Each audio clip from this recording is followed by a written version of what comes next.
Novel عشق کا شین part 1 episode number 14۔ Last episode میں سٹوری یہاں تک پہنچی تھی جہاں پہ ٹھکرانی ٹھاکر سے کہتی ہے کہ بیٹھ کے سکون سے بات سنیں گے تو میں آپ کو کچھ بتاتی ہوں۔ اب اس کے آگے سٹوری کچھ ایسے چلتی ہے۔ جمال الدین نے عادت کے مطابق چنگیر پیچھے ہٹائی اور بیوی کو پکارا، حمیدہ برتن اٹھا لو۔ روز حمیدہ اس کی ایک آواز پر برتن سمیٹنے کے لیے آ جاتی تھی، لیکن اس روز ایسا نہیں ہوا۔ جمال الدین چند لمحے خاموش بیٹھا رہا۔ پھر کب تک؟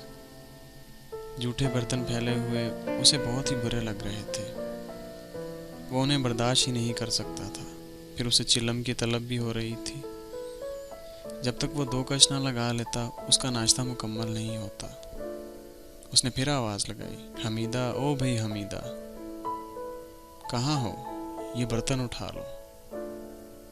حمیدہ تو اب بھی نہیں آئی، لیکن کمرے کی طرف سے اس کی آواز آئی، آتی ہوں جی، ابھی آتی ہوں۔ ایسا کیا کر رہی ہو اس وقت؟ جمال الدین کو حیرت ہوئی۔ برسوں کا بنا معمول آج پہلی بار ٹوٹا تھا۔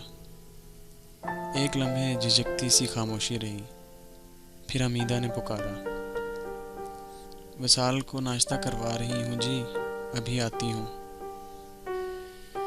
اس جواب نے جمال الدین کی الجھن دور نہیں کی، بلکہ اس کی الجھن اور حیرت اور بڑھا دی۔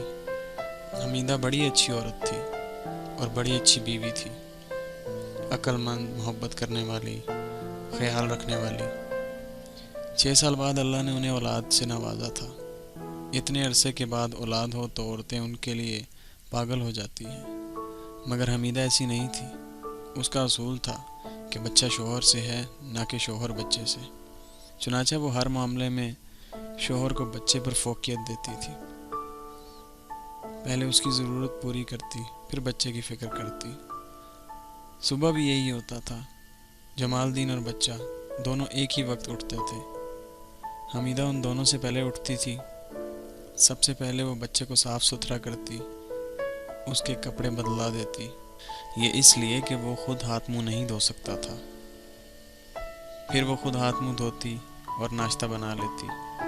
اس دوران دونوں اٹھ جاتے تھے۔ وہ جمال الدین کو ناشتہ دیتی اور اس کے لیے چلم تیار کرتی۔ وہ ناشتے سے فارغ ہوتا تو وہ برتن سمیٹتی اور اس کے سامنے چلم لا کے رکھ دیتی۔ اس کے بعد وہ بچے کی طرف توجہ دیتی۔ کبھی ایسا ہوتا کہ جمال الدین ناشتہ کر رہا ہے اور بچہ رونے لگا، تو وہ برتن سمیٹنے کے انتظار میں کھڑی حمیدہ لپک کر اندر جاتی اور بچے سے کہتی، بے صبرا نہ بن وصال، ابھی تیرے ابا ناشتہ کر رہے ہیں، اس سے پہلے تجھے ناشتہ نہیں مل سکتا، چپ کر جا، اور فوراً باہر آ جاتی۔ لیکن اس کے انگ انگ سے بے چینی اور اضطراب ٹپکتا۔ وہ ٹہل نہیں رہی ہوتی بلکہ ساکت کھڑی ہوتی، لیکن اس کا جسم پھڑکتا رہتا جیسے وہ ادھر ادھر ٹہل رہی ہو۔ جمال الدین کہتا، جاؤ حمیدہ، دودھ پلا دو وصال کو، اور حمیدہ کہتی، نہ جی نہ، آپ فارغ ہو جاؤ ناشتے سے، پھر اس کو ناشتہ ملے گا۔ بچہ روتا رہتا اور جمال الدین کا دل کٹنے لگتا، پلا دو نا، اتنا چھوٹا سا ہے، معصوم ہے ابھی سے سکھانا پڑے گا، تبھی تو سمجھے گا کہ باپ بڑا ہوتا ہے، اللہ کی زمین پر اللہ کے بعد سب سے بڑے درجے والا۔ جمال الدین کو اپنی بیوی کی عقل پر فخر محسوس ہوتا۔ اسے یقین ہو جاتا کہ اس کے بیٹے کی تربیت بہت اچھی ہوگی، وہ سعادت مند اور فرما بردار اٹھے گا۔ اندر بچہ روتا رہتا، باہر حمیدہ پلو بدلتی، لیکن اس کے قدم کبھی بھی اس کے کمرے کی طرف نہیں اٹھے۔ جمال الدین جلدی سے ناشتہ بھگاتا تاکہ حمیدہ فارغ ہو جائے۔ وہ چنگیر پرے ہٹا دیتا، حمیدہ برتن سمیٹتی، اسے چلم لا کر دیتی، پھر وہ بےتابی سے کمرے کی طرف لپکتی۔ چند لمحے بعد کمرے کی طرف سے اس کی محبت میں لپٹی ہوئی آواز سنائی دیتی۔ وہ دودھ پیتے ہوئے بچے کو ڈانٹ رہی ہوتی، وصال الدین، آپ بہت برے بچے ہو، اپنے ابا کو ٹھیک سے ناشتہ نہیں کرنے دیتے۔